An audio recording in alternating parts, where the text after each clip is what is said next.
Look, if you're an educator or maybe a community activist, you are probably just exhausted. Exhausted by the endless cycle of trivial conflicts. Well, welcome to this explainer. Today, we're unpacking a truly urgent manifesto from Ariel Scisney that asks us to completely rethink what humanity is actually fighting for. We're going to dive into the sources, look at the data, and take a journey from the microscopic workings of a single cell all the way out to the freezing edge of the cosmos. We need to understand our true fight for survival. The source text completely flips our everyday perspective. I mean, we totally take life for granted, don't we? But when you look at the science, the baseline of the universe is actually death and chaos. The universe is expanding, energy is dispersing, and the natural law is just that things fall apart. Against that backdrop, life isn't just a normal state of affairs, it's a spectacular, hard-fought anomaly. Every single day you wake up, you are actively defying the cosmos. So the text introduces our real shared enemy, entropy.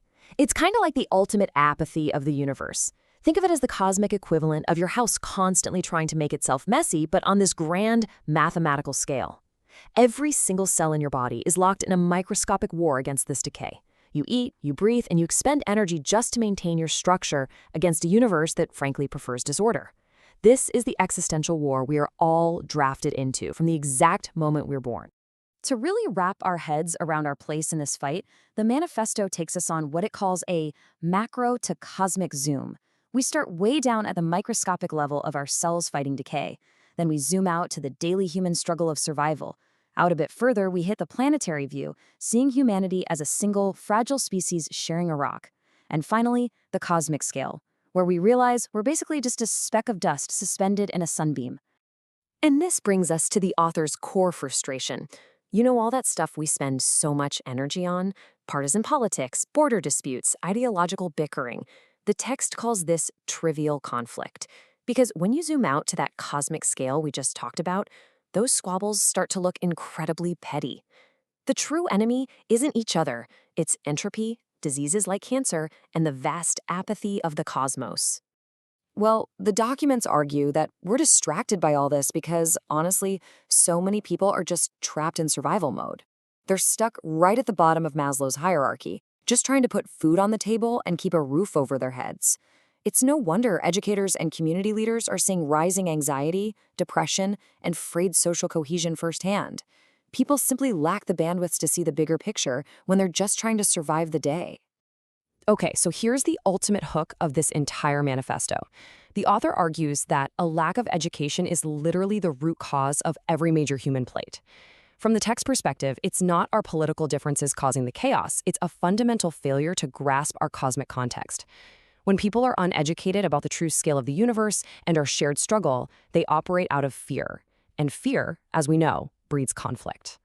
The source material poses this incredibly provocative question. If we are all literally made of the exact same stardust, forged in the cores of dying stars billions of years ago, why on earth do we waste our precious energy fighting each other? Why aren't we working together to figure out how to survive the universe? It's really designed to snap us out of our exhaustion with trivial conflict and pivot us toward a unifying planetary purpose. To get to that kind of unity, the author proposes something called the prime directive of knowledge. And this absolutely redefines what education even is. It's no longer just about sitting in a classroom to get a piece of paper for a job. The text frames learning our 14 billion year history as a literal defense mechanism for the human race. It is the existential requirement that every single human understand this shared history so we can finally start acting like a unified species trying to survive. Because, the real tragedy of ignoring this directive isn't just missing out on some space trivia. It's the wasted potential. Think about the minds lost to generational poverty or populations manipulated by fear and false borders. Minds that could have cured cancer or engineered deep space travel are instead caught up in trivial disputes. Every mind lost to ignorance is literally a lost soldier in our fight against decay. So, what's the actual solution here? To rehumanize ourselves, the author says we have to look up.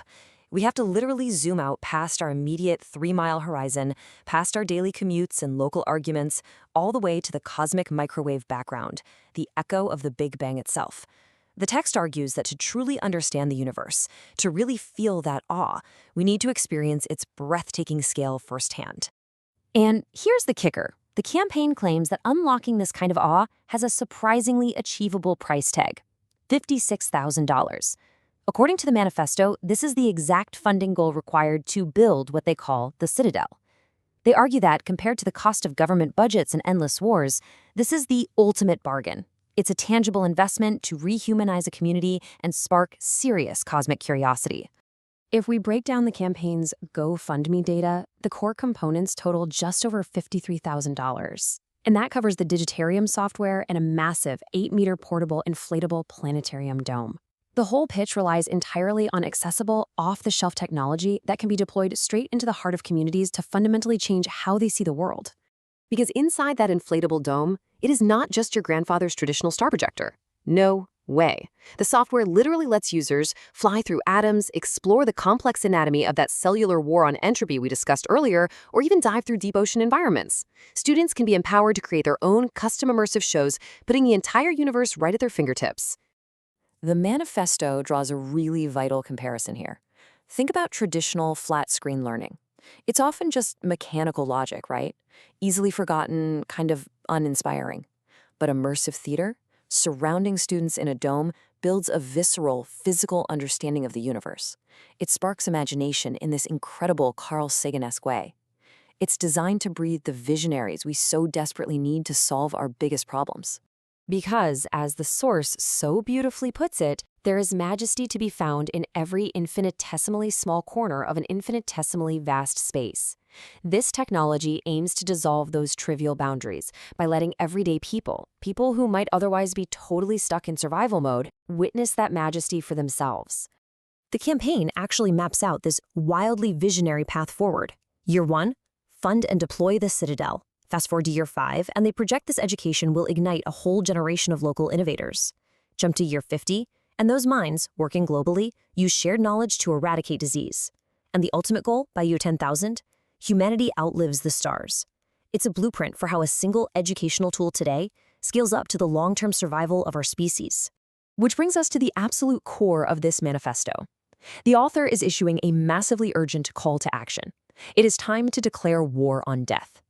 The text urges humanity to stop fighting each other over resources and trivial politics, and instead unite against our true existential enemy, the entropic decay of the universe itself. The message from the source material culminates in this clear, absolutely uncompromising demand. Stop being a passenger. Fund the defense of the Citadel, linking directly to their campaign. They firmly believe that education is our only shield. But exploring this manifesto leaves us with a really profound question to consider. If a single dome has the power to shift a community's perspective from trivial conflict to cosmic survival, can we afford not to look up?